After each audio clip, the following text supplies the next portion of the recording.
E aí pessoal, tudo bem?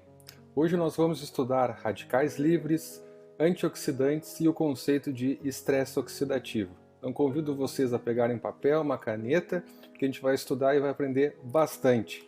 Roda a vinheta. Não tem vinheta, não sei fazer vinheta. Vamos lá. Pessoal, aqui eu vou iniciar então com um histórico breve dos radicais livres, este termo, né? Então, em 1969, McCord e Friedovich fizeram então a descoberta de uma enzima chamada superóxido dismutase, a famosa SOD, SOD, e a sugestão da existência de um superóxido endógeno, que é o substrato desta enzima. Eles ficaram pensando, bom, se tem esta enzima, deve ter o substrato para ela. O que tem a ver aí? Então, gerou muitas perguntas, né? Muitas respostas foram descobertas anos depois. E aqui, talvez, um dos principais pesquisadores relacionados, então, a espécies reativas de oxigênio. A gente vai ver esse termo, radicais livres, antioxidantes.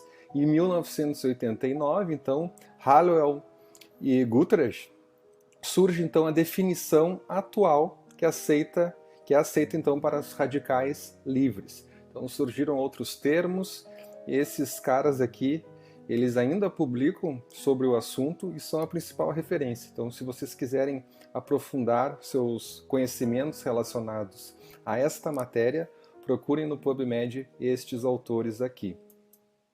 Vamos lá. Definição, pessoal. Então, o radical livre é uma molécula que possui um ou par de elétrons ímpares, não pareados, em sua órbita mais externa.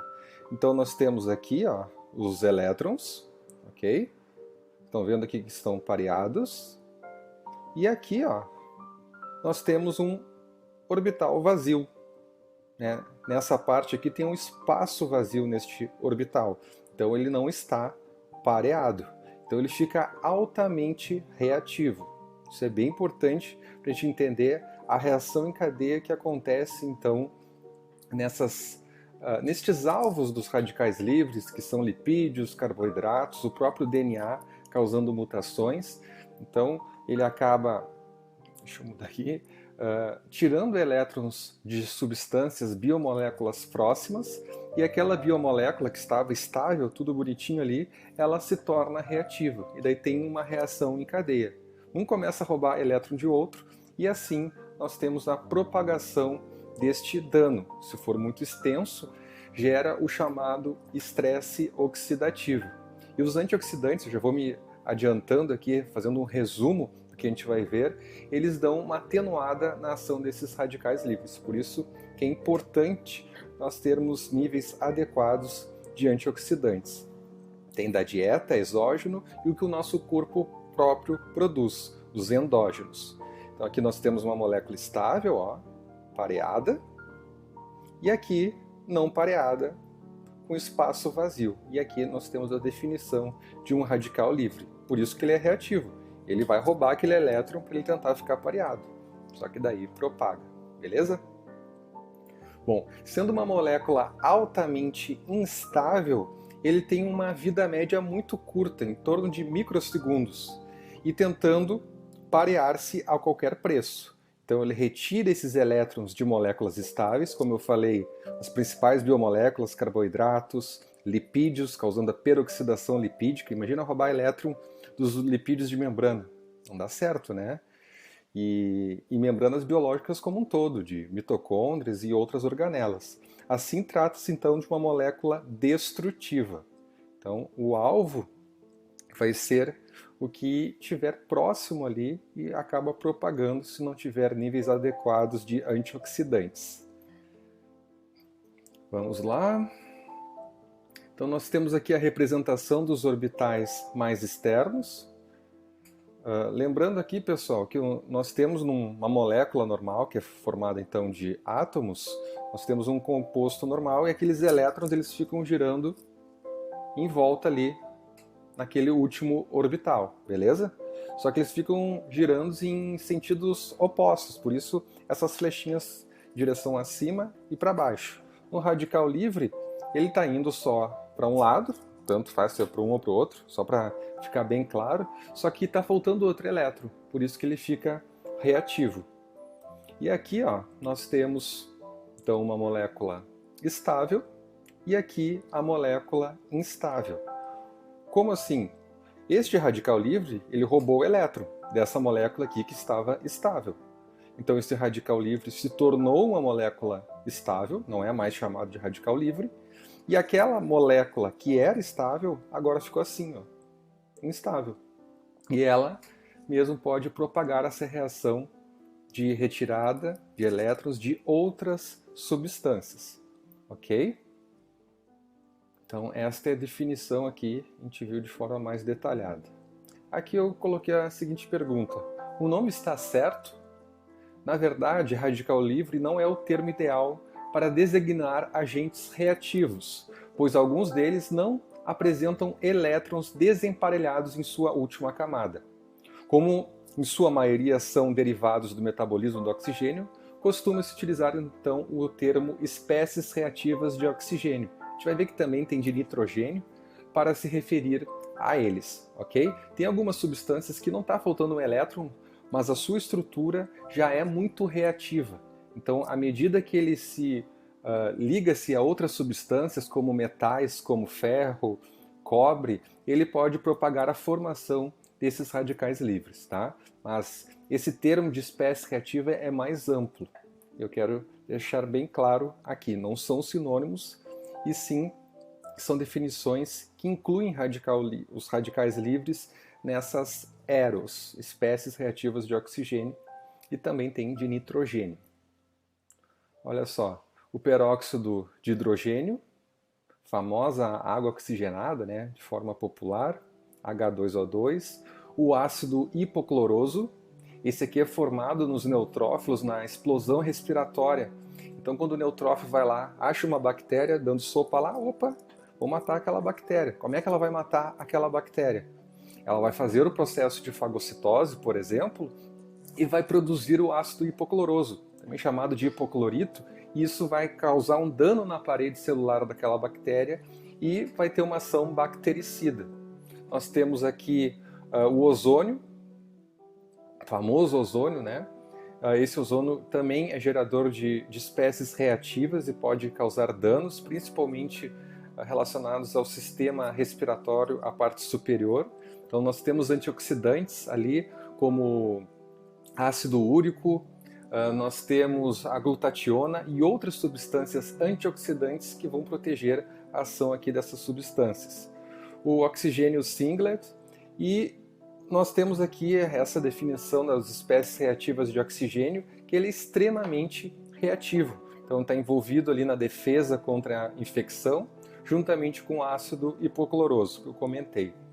Aqui nós temos outros radicais, aqui são bem reativos e bem comuns. Nós temos aqui o superóxido, o ânion superóxido, que é bem comum. Este aqui, sem dúvida, é um dos mais reativos, é o radical hidroxil. Isso aqui, sendo extremamente reativo, ele vai retirar elétrons de tudo que estiver próximo a ele e vai perpetuar aquela reação em cadeia.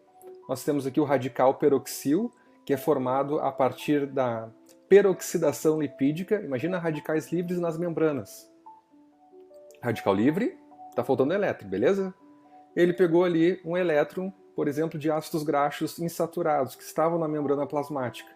Aquele ácido graxo insaturado agora foi transformado em radicais, aqui o radical peroxil, e daí rouba elétron de um que estava tranquilo, estável, que daí rouba de outro, e rouba de outro, e rouba de outro. Como é que a gente pode terminar essa reação de peroxidação lipídica? Ação de antioxidantes, principalmente a vitamina E, em associação à vitamina C, que atua auxiliando, né, diminuindo essa peroxidação lipídica.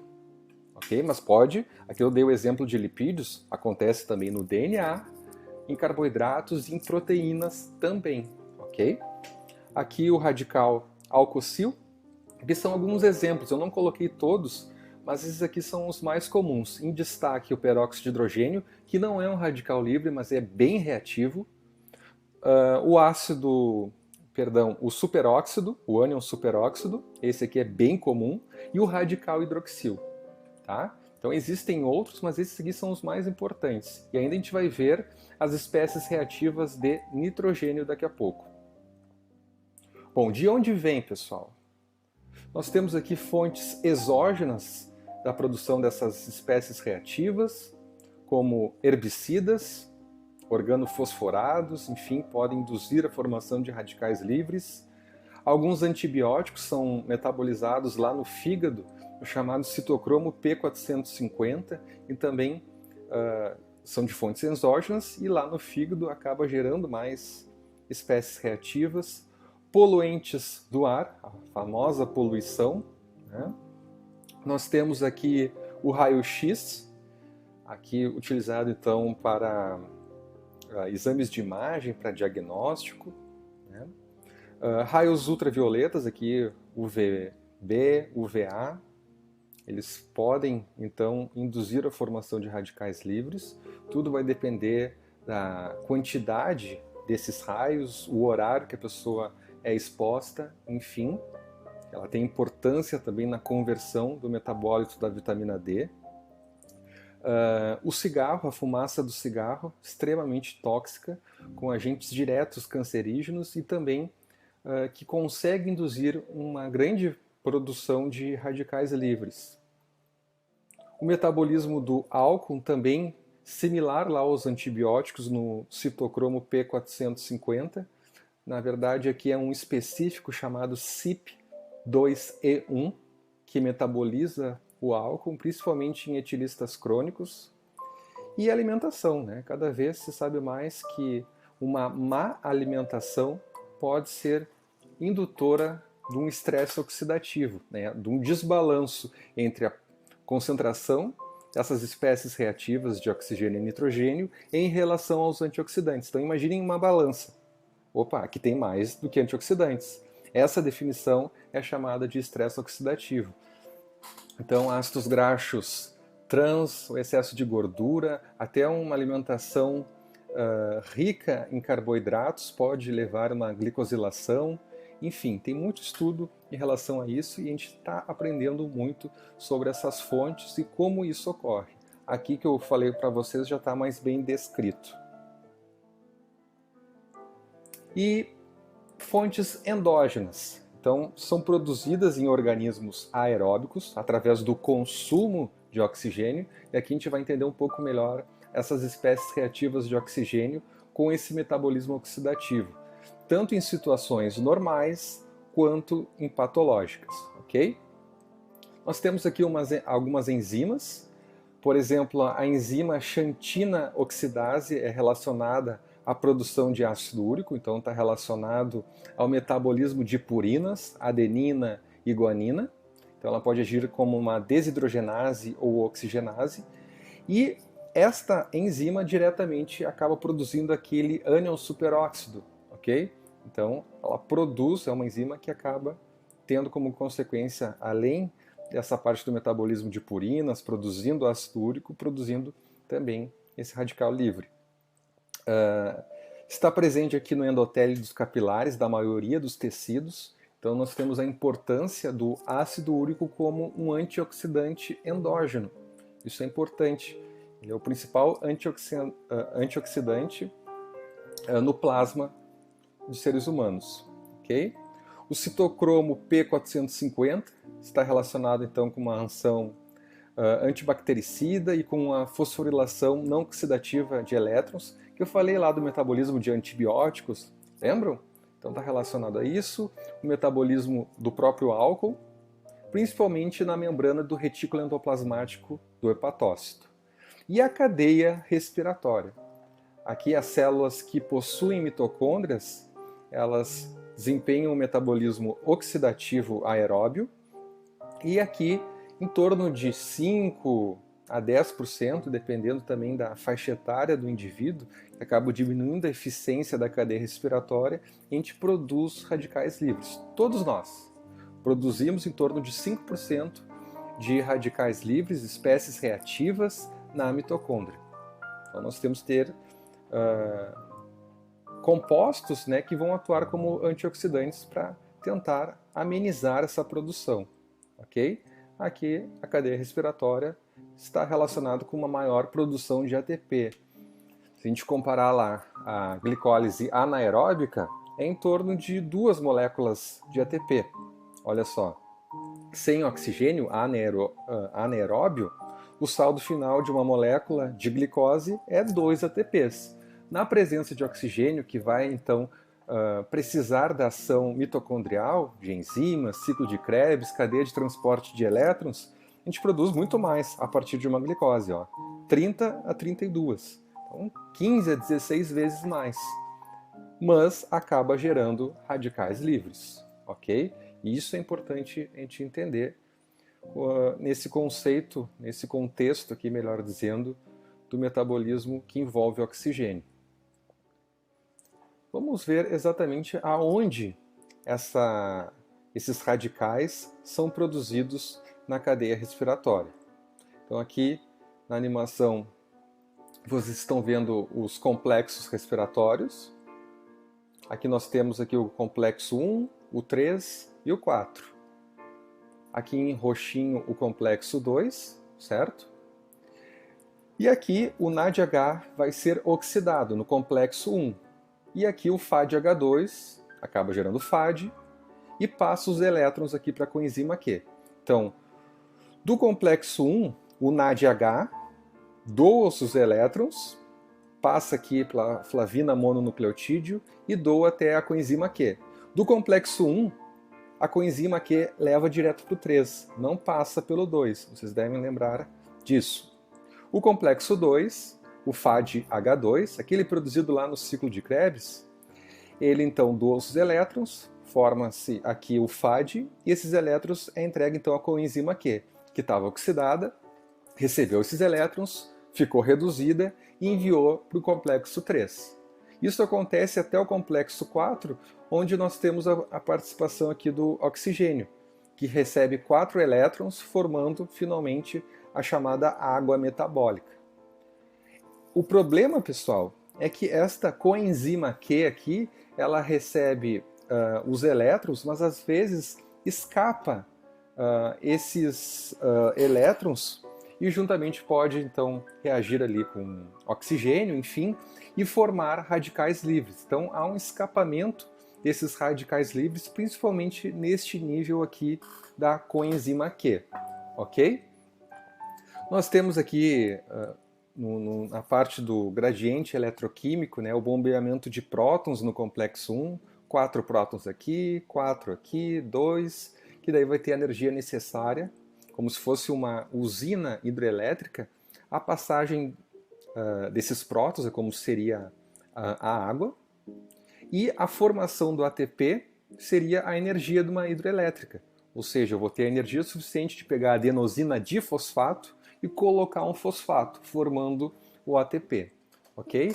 Então, na cadeia respiratória é a principal fonte de radicais livres, principalmente neste nível aqui da coenzima Q, ok? Que ela fica carregando esses elétrons do complexo 1 para o 3 e quando é outro substrato, o FADH2, forma o FAD, envia esses elétrons da coenzima Q e acaba escapulindo esses radicais livres, ok? Isso de forma normal. Então, devido à configuração eletrônica do oxigênio muito eletronegativo, a hidroxila recebe os elétrons um de cada vez. Assim, até produzir a água, formam-se intermediários bastante reativos, o ânion superóxido, o radical hidroxil, em torno de 5% das vezes, esses compostos são desviados da cadeia, sendo nocivos. Então, depende também da eficiência dessa cadeia respiratória para uma produção maior, por exemplo, que 5%. Vamos ver aqui a adição dos elétrons e a formação da hidroxila. Nós temos aqui o oxigênio, mais um elétron, forma, então, o ânion superóxido, que é o bem comum que eu comentei com vocês. Este ânion superóxido, com associação aqui de mais um elétron e mais 2 prótons, a gente forma o peróxido de hidrogênio. o H2O2. Esse peróxido de hidrogênio aqui, ele não é um radical livre, mas lembra que eu falei que ele é bem reativo? Então, quando nós temos aqui a associação de metais como ferro, como cobre, eles podem fornecer um elétron aqui, reagir com peróxido de hidrogênio. Essa reação, quando envolve o ferro, é chamada reação de Fenton, ou seja, o peróxido de hidrogênio reage com ferro ferroso, ferro mais 2, para formar aqui o radical hidroxil e o íon hidroxil. Então, esses dois aqui, ó. Então, tanto o ânion superóxido como o peróxido de hidrogênio são espécies reativas de oxigênio. Então, notem que o compartilhamento em relação a metais é muito importante para evitar uma superprodução de radicais livres. O que eu quero dizer? Que ferro livre geralmente está ligado ao grupamento M, mas esses compartimentos de ferro, eles são alvos fáceis para a reação aqui do peróxido de hidrogênio. É uma reação que envolve então a reação chamada de Fenton, que produz aquele radical hidroxil, que é muito, muito reativo. E aqui a formação da água metabólica. Olha só. Nós temos aqui o elétron, o radical hidroxila, que é este extremamente reativo, se formou junto com o íon hidroxila, que a gente viu no slide anterior. Então aqui está o íon hidroxila. O problema é este amarelinho aqui, ó, o radical hidroxil, ou hidroxila. É uma das espécies mais reativas que se conhece. O íon forma a água metabólica lá no complexo 4 na cadeia respiratória. Então, resumindo, pessoal, para acontecer toda aquela função lá que eu comentei da usina hidrelétrica como uma analogia para a formação de ATP, eu preciso receber elétrons, o aceptor final de elétrons é o oxigênio e ele recebe 4 elétrons, um de cada vez. Se ele receber um, opa, está faltando, vai formar radical livre. Se ele recebe 2, ainda está faltando. Daí ele se conjuga ali com prótons para formar depois, no quarto elétron, a água metabólica.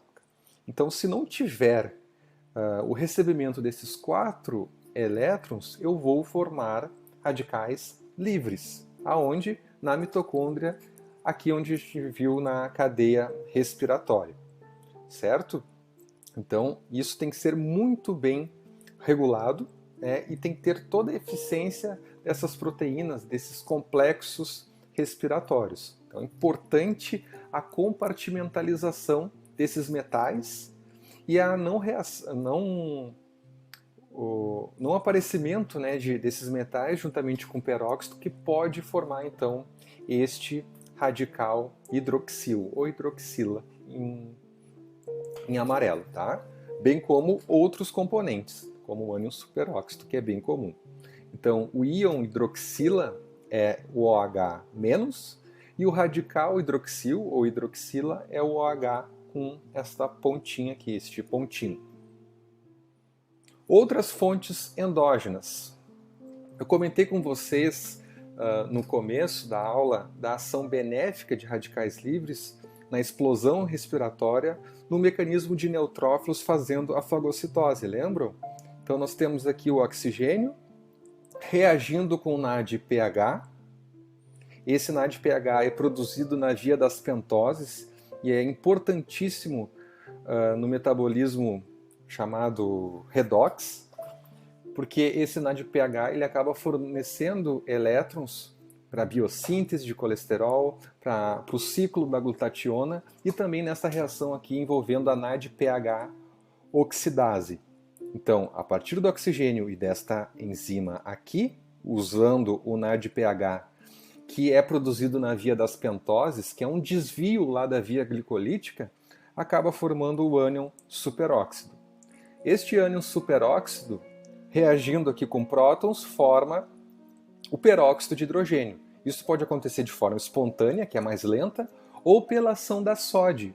Lembra que eu falei do histórico? Lá em 1969, eles descobriram a superóxido dismutase? Pois então, é esta enzima aqui. Ela pega 2 ânions superóxido e acaba produzindo aqui peróxido de hidrogênio. Beleza? Também produz outras coisas, mas não vem ao caso. O peróxido de hidrogênio acaba reagindo aqui com o ânion superóxido por uma reação, chamada de reação de Haber-Weiss. Ou seja, o peróxido de hidrogênio, que não é radical livre, ele liga-se, conjuga-se ali com o ânion superóxido, que é esse aqui, e olha que forma. Aquele bem reativo, radical hidroxil. E aqui é o íon hidroxil, que pode ir lá formar até água metabólica, tá? Esse aqui não é muito reativo. Esse aqui que é o problema. Este peróxido de hidrogênio pode reagir, lembra que ele estava precisando lá de um elétron? Esse elétron veio aqui do ferro ferroso.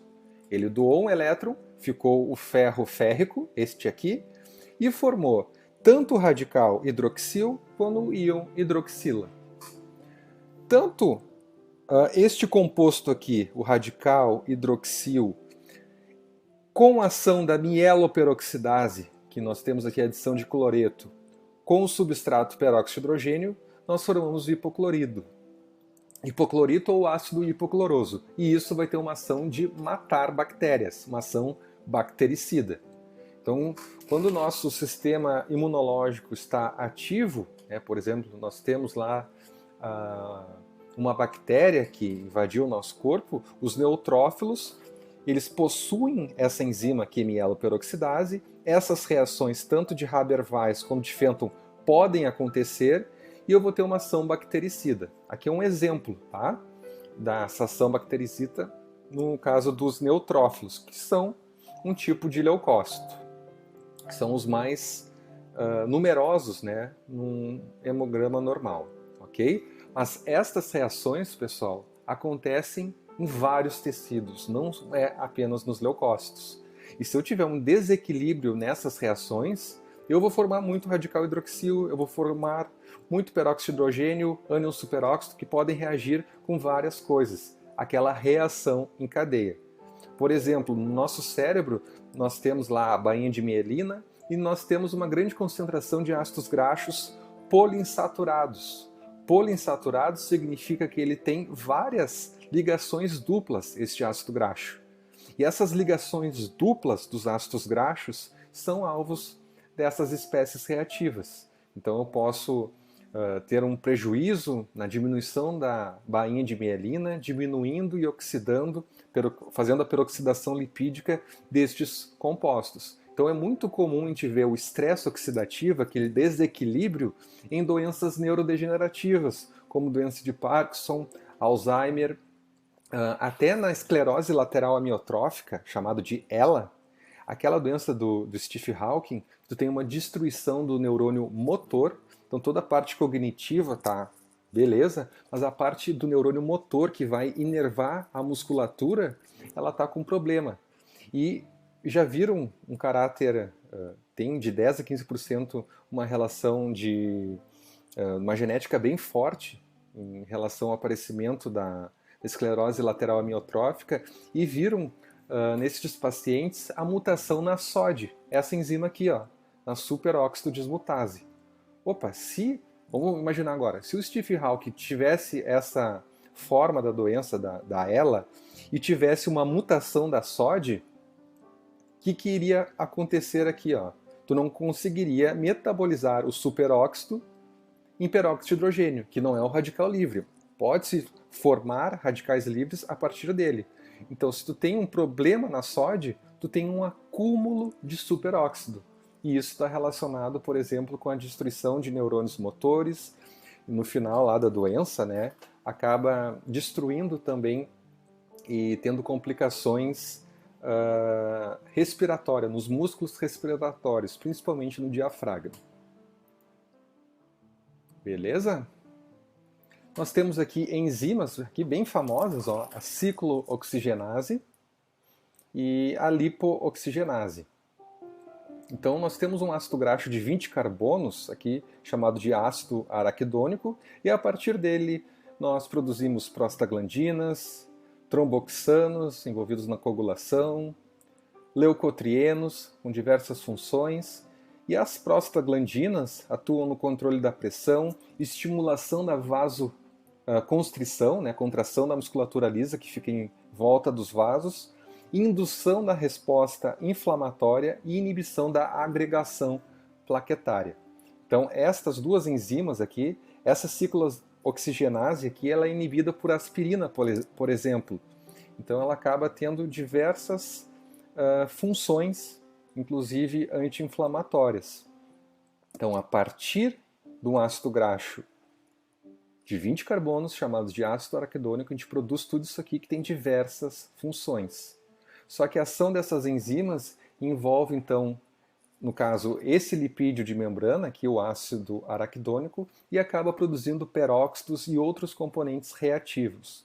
Então, a utilização de fármacos também acaba envolvendo esse processo aqui, além do metabolismo do citocromo P450 já falado. Nós temos efeitos microscópicos, por exemplo, sobre os lipídios.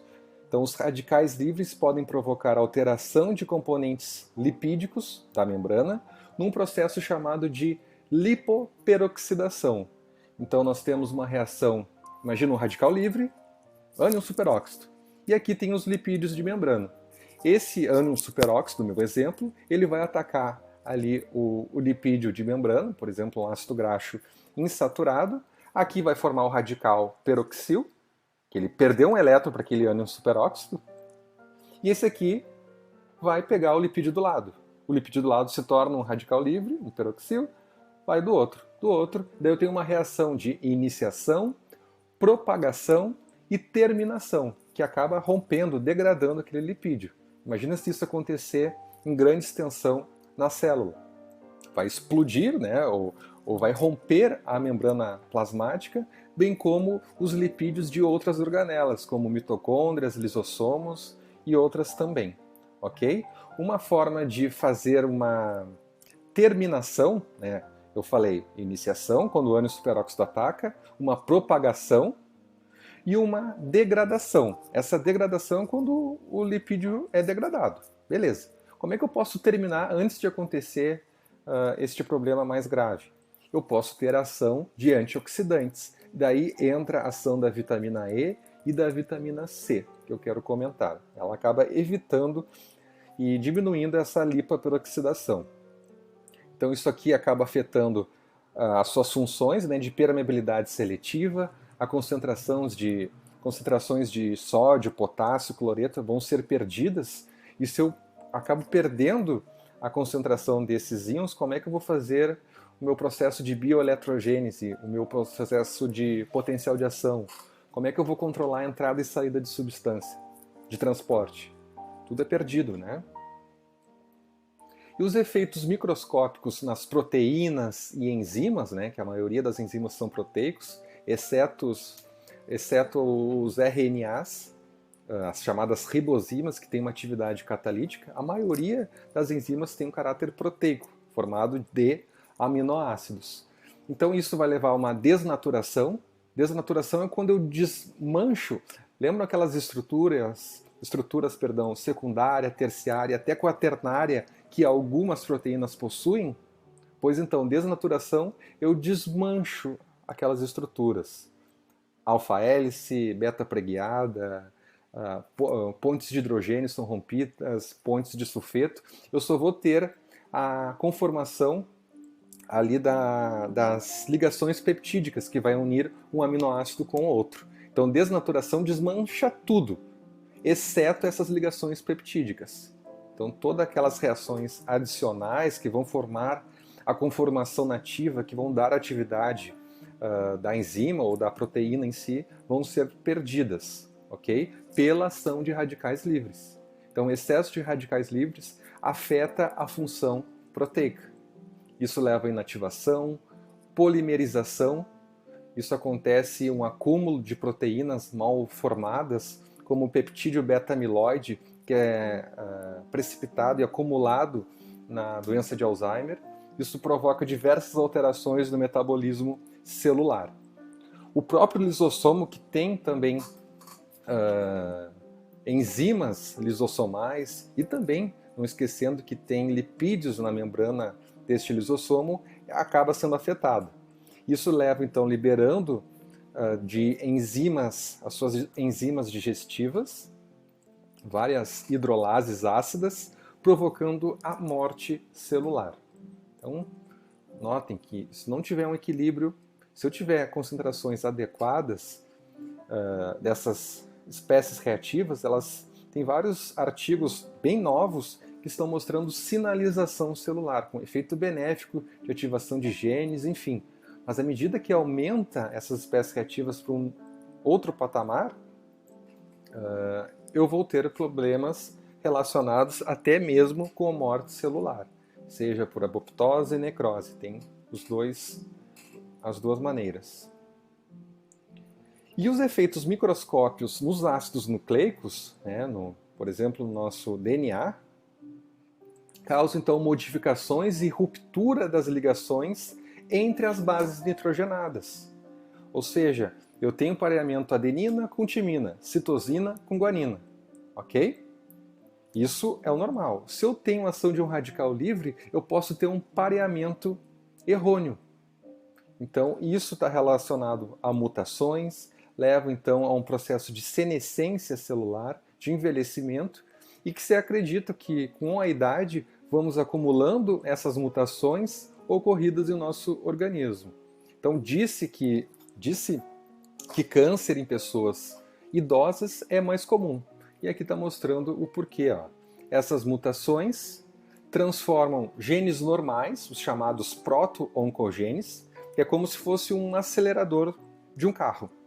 Vamos fazer essa analogia com a célula. Okay? Todo mundo tem um acelerador. Eu preciso, às vezes, fazer mitose, divisão celular, para fazer substituição ou até mesmo crescimento. Beleza.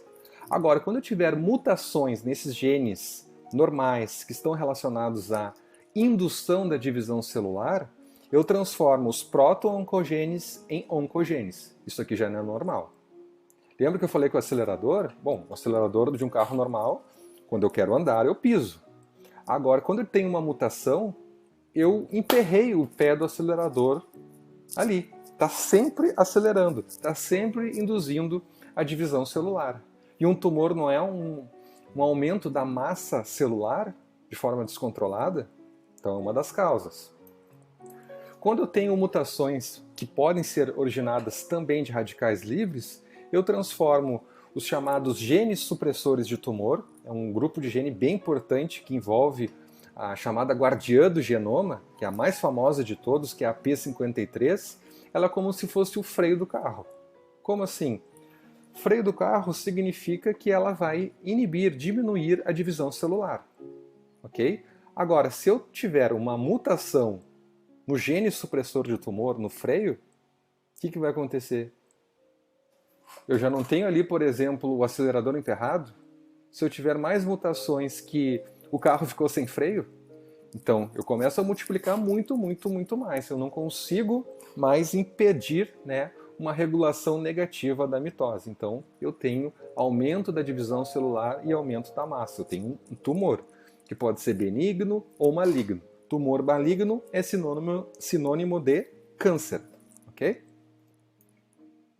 Então esses dois grandes grupos de genes são bem importantes relacionados ao câncer e têm uma ligação direta com radicais livres, espécies reativas. Principalmente por esse mau pareamento. Não tem mais A com T e C com G de forma adequada. Então os radicais livres têm uma íntima relação com mutação em gametas, causando diversas alterações cromossômicas, entre elas a síndrome de Down. Existem mais de 100 doenças descritas relacionadas então com o chamado estresse oxidativo, quando eu tenho muitos radicais livres em relação a antioxidantes ou eu não tenho uma compartimentalização adequada. Lembra que eu falei dos metais livres e tal? Eles têm que ficar grudadinhos lá com proteínas para não reagir através da reação de Fenton.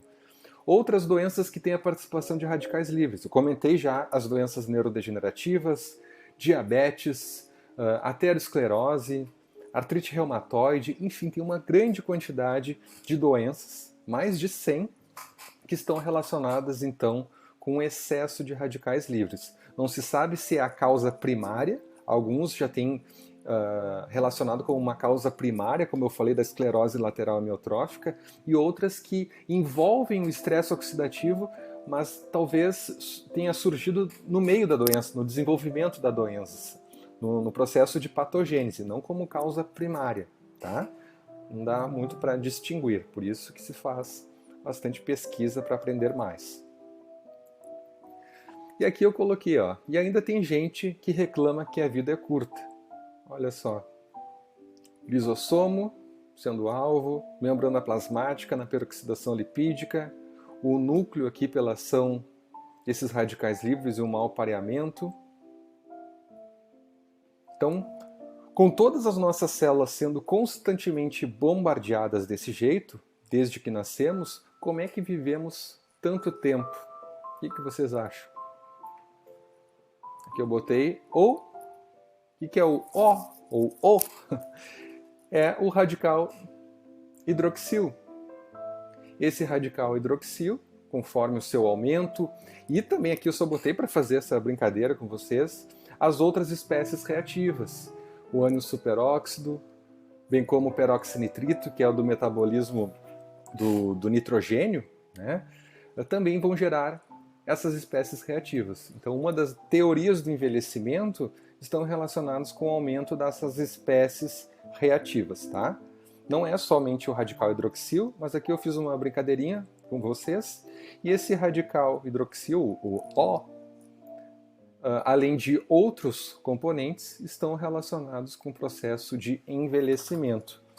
Nós temos também um chamado pigmento de lipofuscina, que é aquelas manchinhas marrons que aparecem nas mãos, geralmente das nossas vós, não sei se vocês já observaram. Isso é a formação a partir de radicais livres que se ligam a proteínas e a lipídios, e eles formam os chamados adutos, são acúmulos intracelulares que dão essa coloração. Então, quanto mais tem essas manchinhas, né, maior a quantidade, pelo menos, de radicais livres que foram formados durante a vida. É uma associação mais visual, só para vocês terem uma ideia, tá? Não é feito isso de diagnóstico de nenhuma maneira. E até essa lipofuscina, ela aparece nos corpúsculos de Levy, ou Levy, que aparece então na doença de Parkinson. Então essas lipofuscina, que é radicais livres, que interagem com proteínas e lipídios, formando isso que eu comentei. Então, os efeitos macroscópicos, por exemplo, no sistema respiratório, estão relacionados com enfisema, perfusão dos tecidos e, consequentemente, isquemia. No caso do enfisema, eu vou ter um prejuízo lá no processo de hematose e eu vou ter também uma saturação menor de oxigênio, vou ter uma perfusão inadequada, podendo causar até isquemia. Principalmente ali relacionado ao tabagismo. Lembra que a gente viu que eram fontes exógenas? Pois então, aqui no sistema nervoso, proteínas defeituosas se aglomeram. Aqui eu falei há pouco, né, do corpúsculo de Levy que tem na doença de Parkinson, tem esses grânulos aqui de lipofuscina, né? Então, um esteroide não degradável associada ao envelhecimento. Lembrem das manchinhas da avó de vocês. E acaba interrompendo o fluxo de material dentro da célula. Isso acaba prejudicando o sistema nervoso, que depende então de um fluxo intenso de neurotransmissores. Proteínas de choque térmico podem impedir este aglomeramento. Então, quando eu tenho uma diminuição de oxigênio ou uma elevada temperatura, pode acontecer desnaturação. Eu tenho uma proteína que não está na sua conformação adequada, ativa, não está desempenhando a sua função biológica, e ela pode aglomerar. Então essas proteínas de choque térmico impedem isso, ok? Então essas proteínas podem ser degradadas nos lisossomos, como parte dos lisossomos, né, acaba tendo a digestão intracelular, então reaproveita como se fosse um grande lixão. O lixão não tem só lixo ruim, vamos pensar assim. Eu posso reciclar várias coisas. Isso acontece também com proteínas velhas, oxidadas. Então, isso vai lá para os lisossomos, eu vou reaproveitar os aminoácidos que estão 100% e os que estão oxidados eu vou degradar. Né? Então a gente pode ligar essa função do lisossomo com digestão intracelular com também a degradação mediada aqui por proteossomos. Eu faço a marcação através de uma substância chamada de ubictina e formo o chamado sistema ubictina-proteossomo, que está ligado à proteólise, a quebra de proteínas que acontece dentro desta organela. Então, no sistema nervoso, eu já comentei aqui, ó, mal de Alzheimer ou doença de Alzheimer, que é o nome correto, esclerose múltipla, que é uma doença autoimune, no qual anticorpos, células do sistema imune acabam destruindo a bainha de mielina, aquela capa de gordura, de lipídios que fica em volta do axônio nos neurônios. Então, essa doença autoimune também está relacionada também com um excesso de produção de radicais livres e a doença de Parkinson, que eu já comentei. No sistema digestório, pode estar relacionado aqui a úlcera gástrica, úlcera intestinal. Não é a única causa, claro que não. Né? Nós temos também uma gastrite causada por bactéria, o Helicobacter pylori. Daí, sabendo isso, o tratamento é diferenciado, né? Uma gastrite nervosa, por exemplo. E quando tem a confirmação da H. pylori, tu vai ter que utilizar antibióticos, né? Então, nessa gastrite, nesse processo ali, úlcera, pessoal, é como se fosse um buraco ali na parede do estômago. Gastrite é como se fosse um arranhão.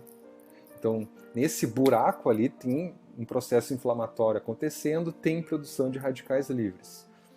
Efeitos macroscópicos no sistema cardiovascular envolvem aterosclerose, aquele acúmulo de gordura, né, o ateroma, na parte subíntima dos vasos. Isso pode causar uma obstrução total, por exemplo, e causar um infarto agudo do miocárdio, se essa aterosclerose for nas coronárias.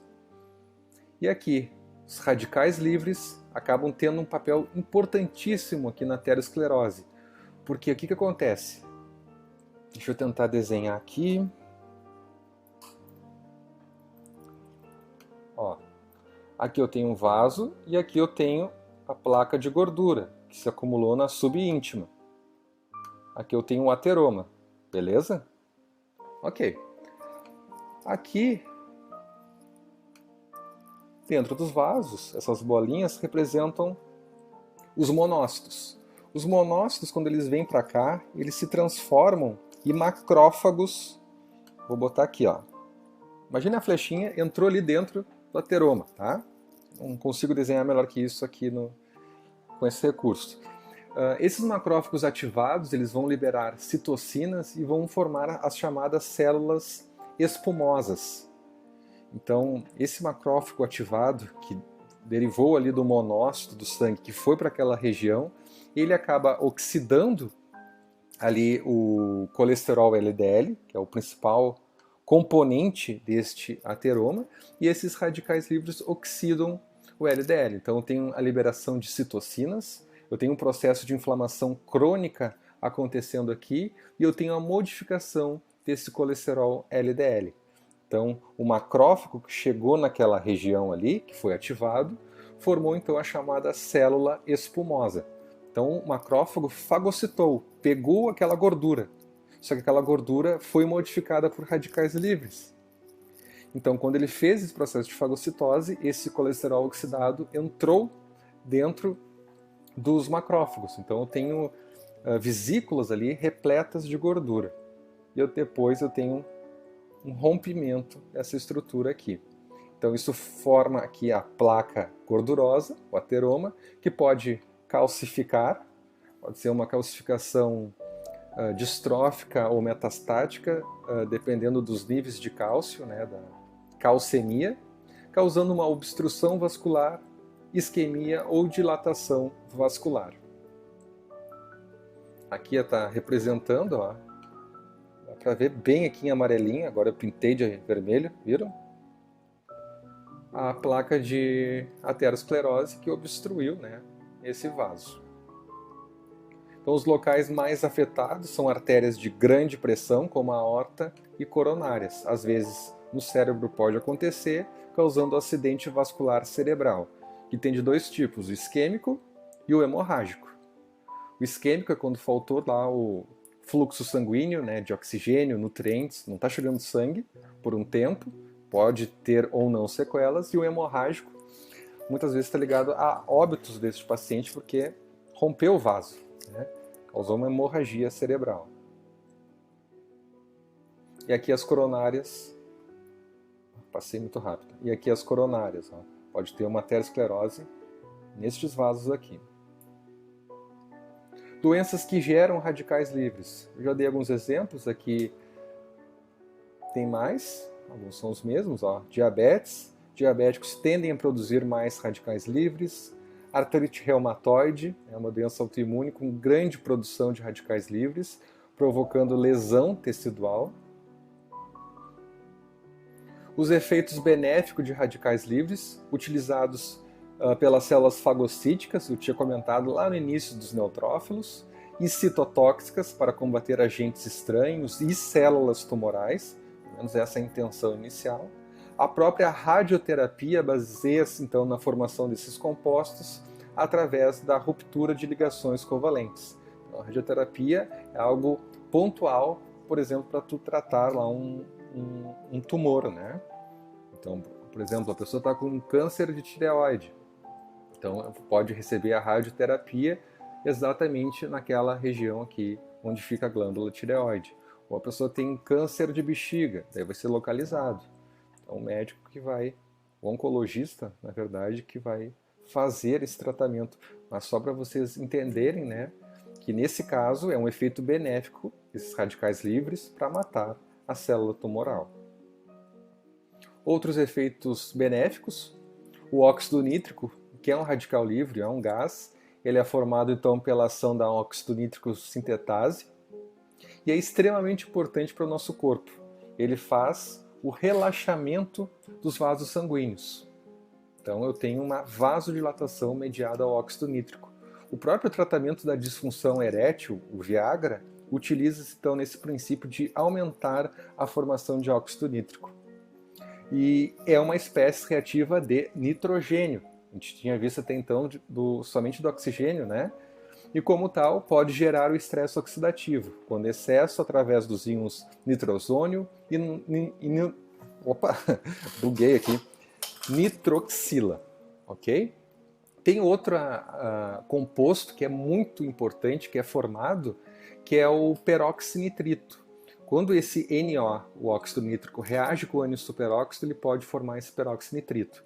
Então, muitas das ações das espécies reativas de oxigênio e de nitrogênio estão relacionadas com a oxidação de proteínas. Um exemplo bem famoso é a oxidação de grupos sulfidrilas, o SH.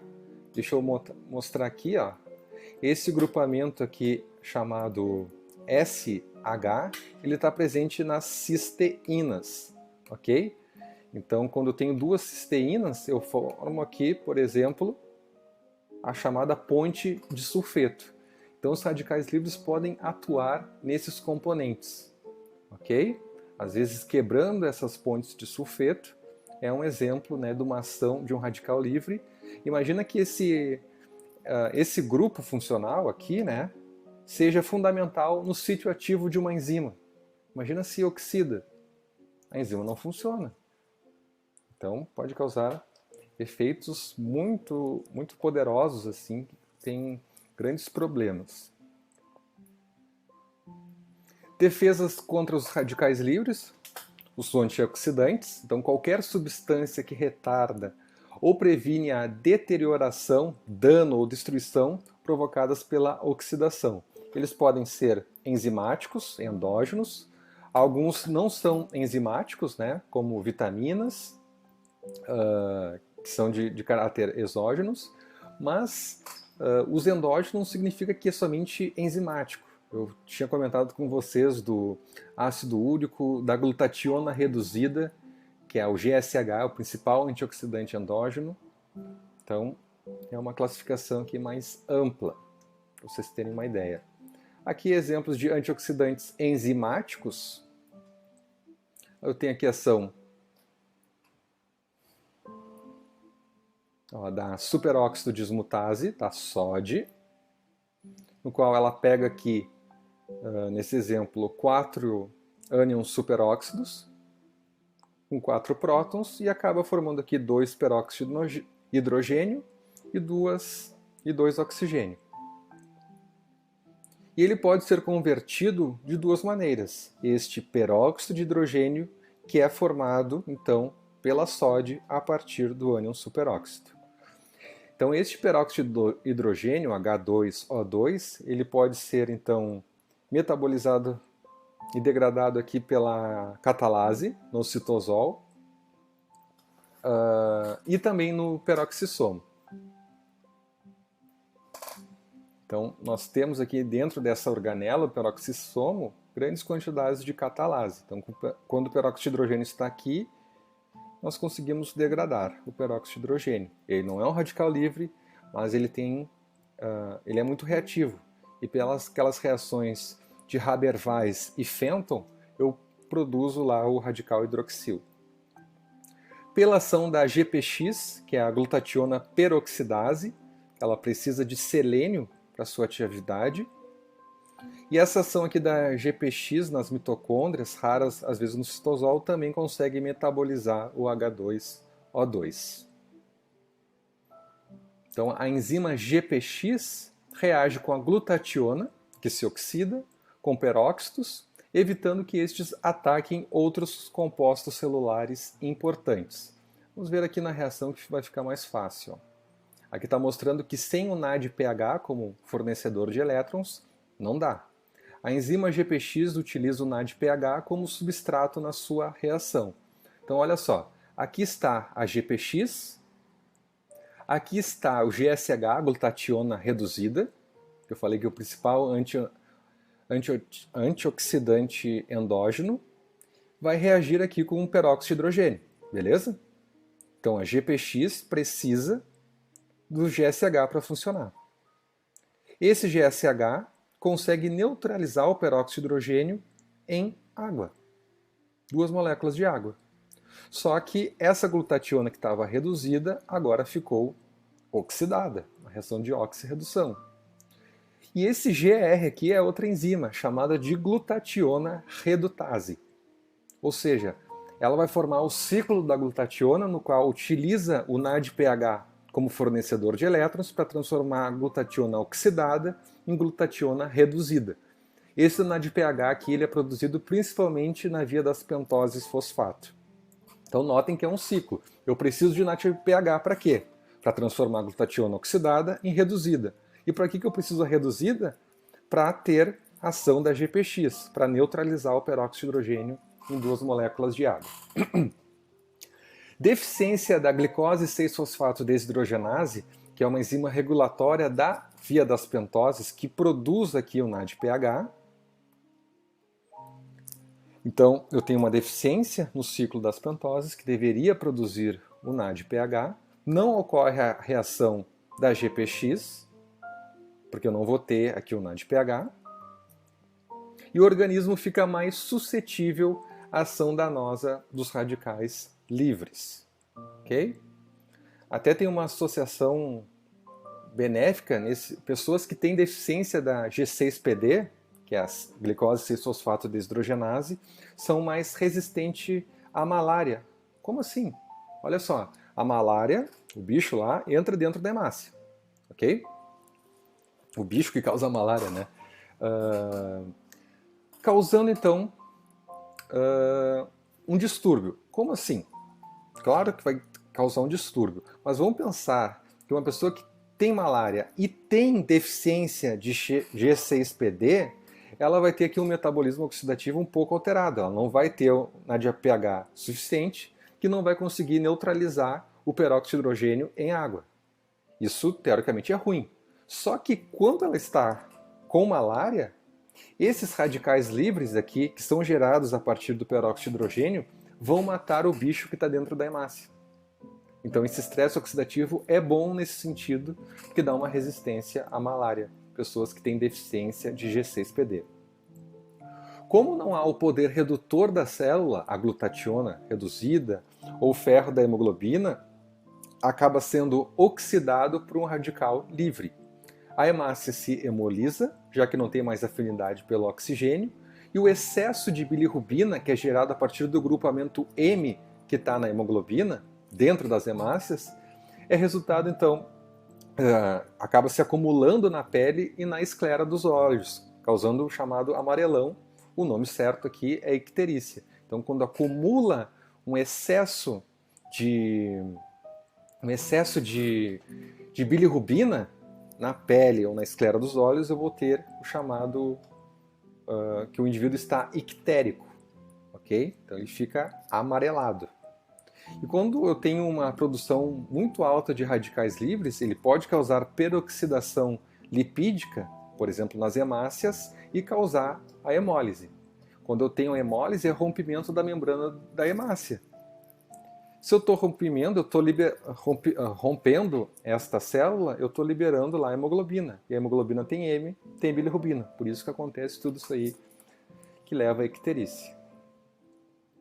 Antioxidantes não enzimáticos, tinha comentado, a vitamina E, o alfa-tocoferol. Então ele possui um grupo hidroxila preso ao anel de ressonância. Desse grupo hidroxila se retira um elétron para estabilizar qualquer radical livre próximo, ficando assim instável.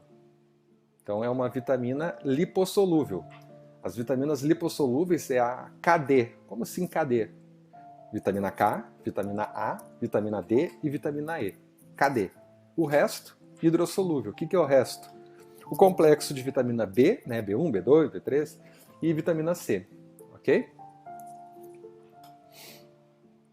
Então, para vocês terem uma ideia aqui da ação da vitamina E, aqui com a associação da vitamina C. Ó. O elétron que a vitamina E perdeu para o radical livre é devolvido pela vitamina C.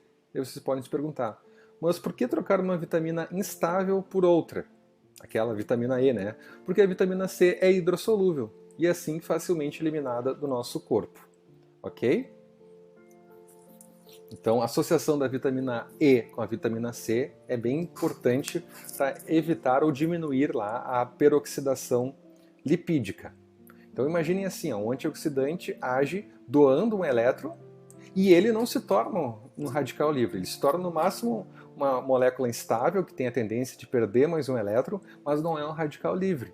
Então, a ação da maioria desses antioxidantes atuam dessa forma. Doa um elétron que não estava ali, estava sobrando, estava preso naquele anel, como eu comentei, e passa para o radical livre neutralizando. Se eu neutralizo, eu evito aquela reação de iniciação, propagação e degradação dos lipídios de membrana. Então, para que tenha um efeito antioxidante eficiente, as vitaminas C e E devem ser ingeridas conjuntamente, como eu comentei com vocês. Antioxidantes não vitamínicos, ó, ácidos fenólicos, flavonoides, antocianos, taninos, presentes nas uvas e nos vinhos, exercem significativos efeitos protetores e profiláticos nas reações oxidativas que envolvem aterogênese e trombose. Em doses apropriadas, porque o vinho também tem álcool, que é uma fonte exógena de radicais livres, que a gente já viu, os vinhos possuem atividade varredora de radicais livres, uma atividade antirradical, e regeneradora de antioxidantes. Então, a presença de resveratrol e várias outras substâncias dessas classes aqui dos compostos fenólicos são bem importantes, mas em doses apropriadas. Até o próprio álcool em doses baixas tem efeitos benéficos em relação à diminuição do risco cardiovascular, mas em doses altas, extremamente tóxico. Separação de espécies e sítios envolvidos na geração de radicais livres do resto da célula envolve a compartimentalização celular. Então, isso acaba não expondo esses componentes e ficando isolados. Isso é bem importante. E a ligação também com aqueles metais que eu comentei, como ferro e cobre. Por isso é bom separar cada um a sua organela, cada um com a sua proteína ligada, para não acontecer uma sopa e tá tudo disponível ali, né? Então existem reparos aos danos feitos ao DNA, isso é importante, mas tem um certo limite, e os carotenoides eliminam o oxigênio singlet. Então, nós temos aqui uma imagem de vários alimentos, legumes, vegetais, né, que tem antioxidantes. Aqui é a vitamina C, que a gente mais lembra de primeira, né, presente em frutas cítricas. Acerola tem bastante vitamina C, não? Sempre lembra da laranja, né? Limão, morango, vegetais como brócolis, repolho, couve-flor, pimentão verde. Vitamina E, por exemplo, está presente na gema do ovo, no abacate, manteiga, germe de trigo, sementes, brócolis também, beterraba, folhas verdes, cereais integrais. E carotenoides aqui, que tem a coloração alaranjada, né? Cenoura, abóbora, manga, carambola, nectarina, pêssego, aqui os verdes também, brócolis, couve, nabo, enfim, são grandes fontes de antioxidantes a partir da nossa dieta. E como eu comentei, só para finalizar, o estresse oxidativo é esse desequilíbrio. A gente viu que os radicais livres de oxigênio e nitrogênio têm muita importância e tem vários aspectos que eles são benéficos. Lá contra a ação antibactericida, a ação bactericida, perdão, dos neutrófilos em relação às bactérias, a ação de sinalização celular, enfim, eles são produzidos naturalmente, né, na cadeia respiratória e depois são neutralizados. Com o envelhecimento isso vai ficando desregulado e nessa situação que acontece em várias doenças chamadas de estresse oxidativo, eu tenho um desequilíbrio. Notem que o Eros, espécies reativas de oxigênio, está muito mais pesada nessa balança, né, em relação aos antioxidantes. Então, excesso de radicais livres, poucos antioxidantes, uma falta de compartimentalização causam então esse distúrbio. Então, são produzidos de forma mais rápida do que são removidos pelos mecanismos de defesas, enzimáticos, não enzimáticos, né? E os antioxidantes não conseguem ser eficientes o suficiente para evitar esses problemas. E aqui estão as bibliografias utilizadas para essa aula. Até mais, pessoal!